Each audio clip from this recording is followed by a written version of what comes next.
This week in WordPress, there are 3 stories that caught my eye. I sent them ahead of time to Melissa, our Divination guest host this week, and asked her to provide any stories that she might want to talk about. Turns out that she really liked the 3 that I picked, so we're going to cover those first, and if we have any time left over, we might throw in 1 or 2 more. So, first article. It's called How Neuroscientist Michael Gribko Defines Storytelling. So in this article/episode, neuroscientist talks about how storytelling appears to be fundamental to what it means to be human, how our brains have evolved to learn better with and through stories, how empathy allows us on a neurological level to literally live the stories that we experience. And in the end, he points out that it's no wonder those who are able to tell great stories not only capture the imagination of the world, but also tend to be quite successful in that world as well. Melissa, did you read or listen to this, and what did you think? I thought it was brilliant because it's kind of one of those, it's something that I've been thinking about for about 3 years, and I can tell you why. I had an experience that triggered that. But it is the fundamental human condition, going back to cavemen writing on walls to tell the story of, what it means to be human. So it makes perfect sense. I think what the article doesn't really get to the heart of is, such a fascinating concept, but how do you apply that in the real world? Yeah, they didn't really get into super specifics. And I think, though, it's a good first step for people who are like, okay, I need to, just get introduced to this topic. Why should I care? And I think they talk about why you should care, which is really cool. Well, I think what's fascinating about it is this is something that happened to me probably 3 or 4 years ago. I was working with an amazing company who are in Ohio, actually. They work with a load of Amish craftsmen making these beautiful handmade boxes. They're called HH Boogie. And they are really amazing at telling the story of their brand, because it's so fascinating that, that we can't show pictures of the craftspeople, can only show their hands. There's all sorts of kind of restrictions on the work that they can do. And these are beautiful presentation boxes for photographers. So the guy who runs that company is called Jeremy Kester, and he's a fascinating businessman and a theorist as well as running this company. So we used to have lots of these really in-depth conversations when we were building his brand and his website. And it's hhboogie.com if anyone's interested. And it's not a Divi site yet. I built it about 3 years ago. But he said to me, do you know what's amazing? Most people, when they're building their website, they miss the fundamental idea that building a website is about having a conversation. So whether it's storytelling, if that seems like too difficult a concept to really break down and apply to your website, no matter what your website is, I tell people you have to think of it like a conversation.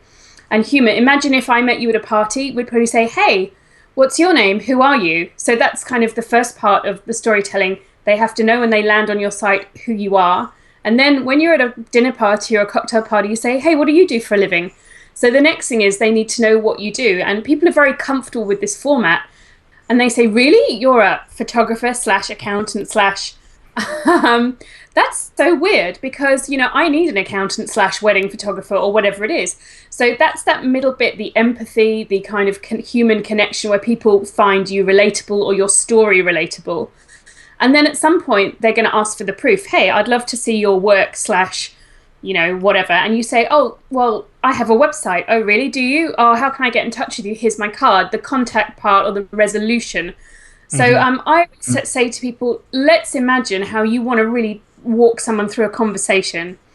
You have to decide at the very beginning whether you want to go, hey, my name is this and I do this. Here's the proof, whether you want to get all in their face about it and be taking them straight to your galleries or whatever, your portfolio, whatever you're demonstrating to them, or whether you want a more conversational style where you lead them through getting to know you, the building a rapport, the working out how you're going to be together. So for me, that was a perfect, a more kind of intellectual breakdown of the whole storytelling / conversation thing, which I think deeply on and always use with my clients. Yeah, so I think, one of the things, if anybody's read my posts on elegant themes over the last, year, a little over a year that I've been writing for them, I think what they'll see is storytelling is a topic that I refuse to shut up about, because what I've learned as I've studied it and how it intersects with, particularly anyone who needs to communicate effectively with other people, is that, when you learn these fundamental principles of storytelling and how they affect or how they apply to human beings in general, you can apply those principles to almost literally any aspect of life that involves communication. So that organizing, learning, marketing, design, whatever that is, storytelling plays a really big part in that because it exists on such a fundamental level of what it means to be human. I could talk about this all day, so maybe we should jump to the next article. Is that cool? Yeah, absolutely. All right, cool. So article number 2, how to create effective content experiences. And this is definitely a good follow-up. This second article is yet another Rainmaker.fm show that was featured in a blog post. And the show is called The Mainframe. This article / episode talks about using something called adaptive content to create richer content experiences that work for attraction, retention, and conversion. It's really fascinating stuff, and I'd highly recommend everybody to listen or read not just this installment that I'm going to link to in this video, but the 2 installments about adaptive content that they did before it as well. For those who are not familiar with the concept, adaptive content is basically an approach to content creation that takes advantage of a keen understanding of your audience to target customized content for a very specific time and through very specific mediums to get the maximum impact. An example that we're all probably familiar with, especially everybody on Facebook, is if you're following any sort of pop culture or new media news agencies, they've developed this sort of instant contextual news cycle.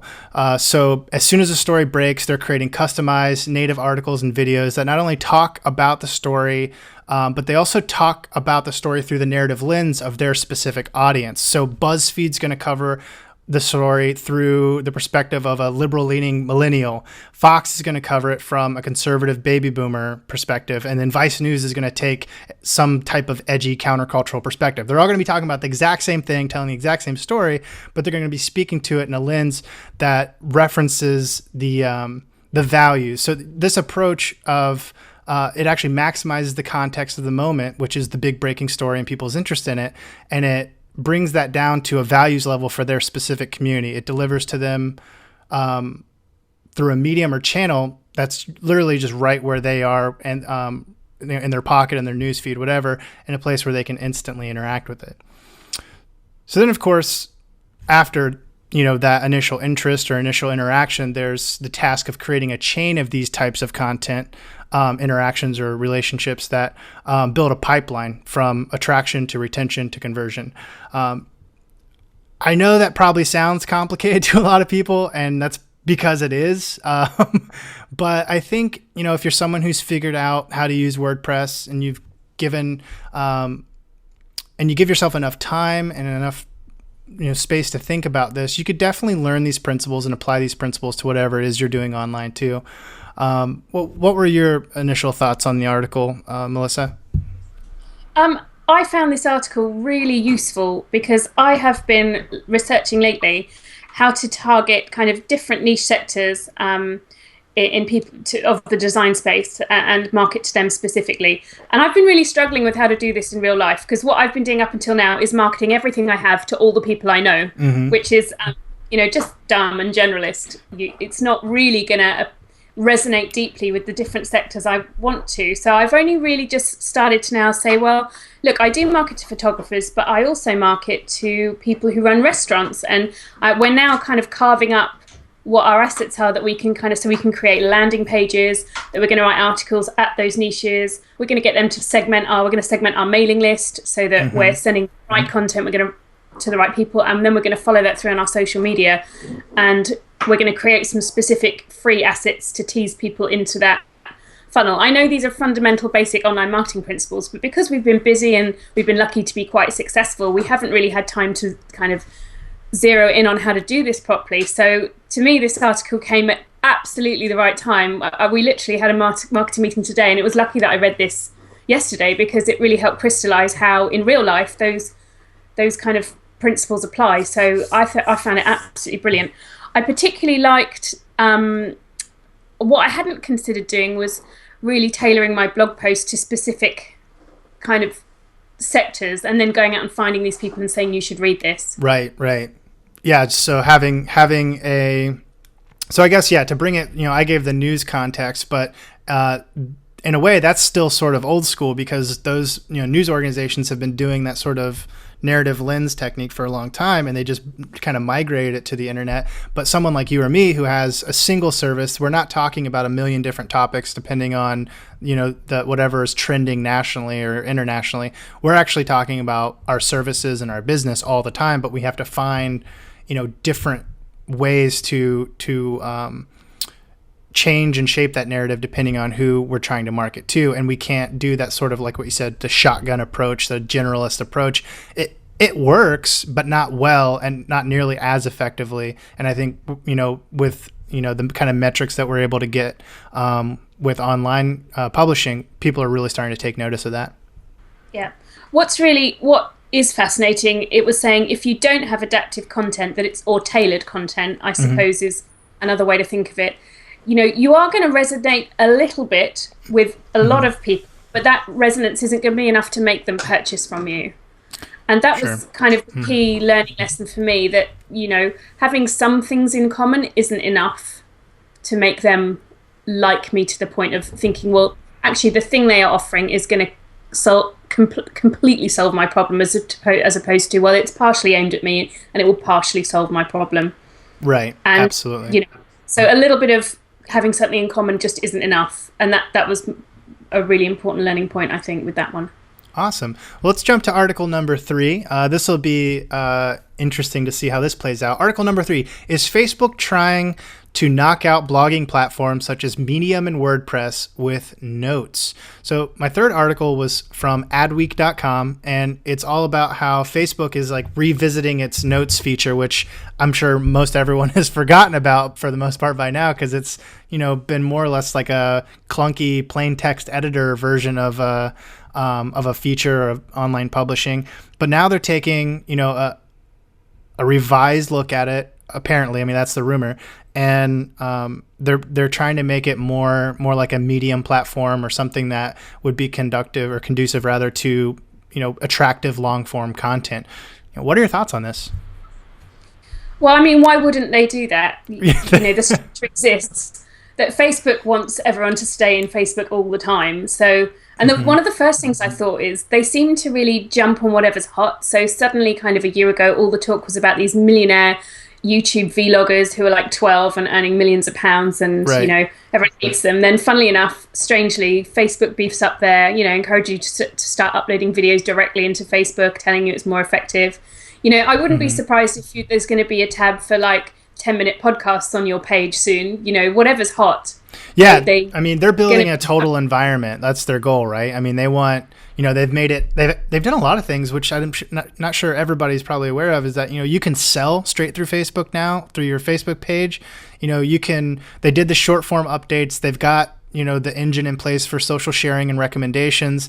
They got the native video now. And so now I think they're really just trying to corner the internet markets like environment, and say, okay, well, you can also do, if you're sharing your content here, why don't you just create it here? It'll perform better. And so that's what they're going to be doing with this as well. How do you think this will affect WordPress? I mean, I can give my thought on it, but if you can go first, if you like.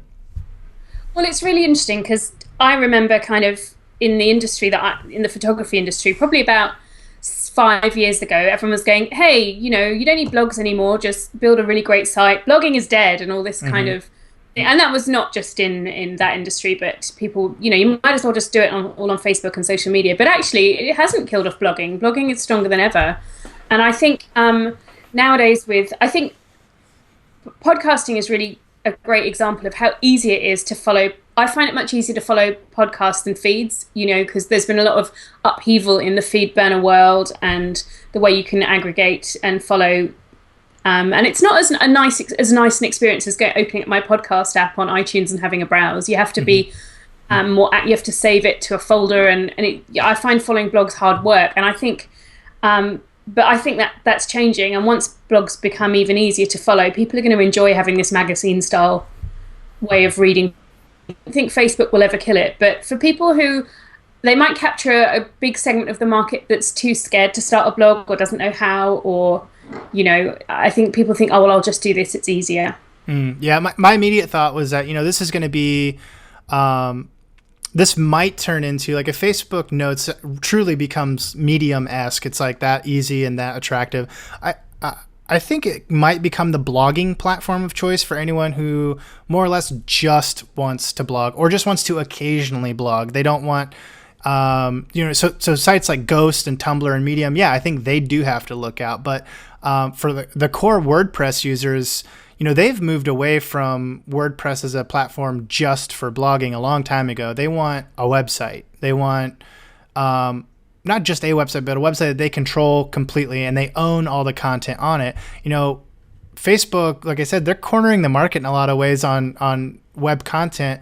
But what sort of sucks about that at the same time, they make it really easy and they make it really convenient to share and effective to share. But what sucks is they now own that content. And if that's something that you've spent a lot of time, building your business on top of their platform, and you're depending on things to function a certain way, to look a certain way, to be a certain way, and they make a high level change, you can't do anything about that. You're going to be stuck with whatever decisions they make about your business. And, I think some people are going to be okay with that, but I think the vast majority of people who are already kind of what the core WordPress people are, I think they're going to want that control. And I don't think WordPress is going to really encroach on that audience too much.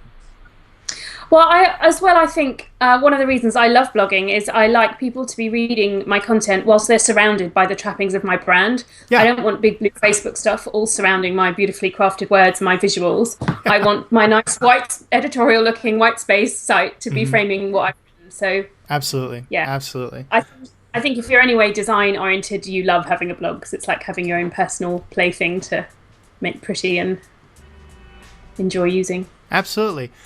Well, I think that just about does it for This Week in WordPress. If you'd like to read articles we've discussed, you can find them linked in the video description or within the blog post over at elegantthemes.com for Divi Nation Episode 3. Don't forget, if you're watching this video on YouTube or Facebook, take a moment to subscribe, follow, like, and or share. It really helps. Thanks.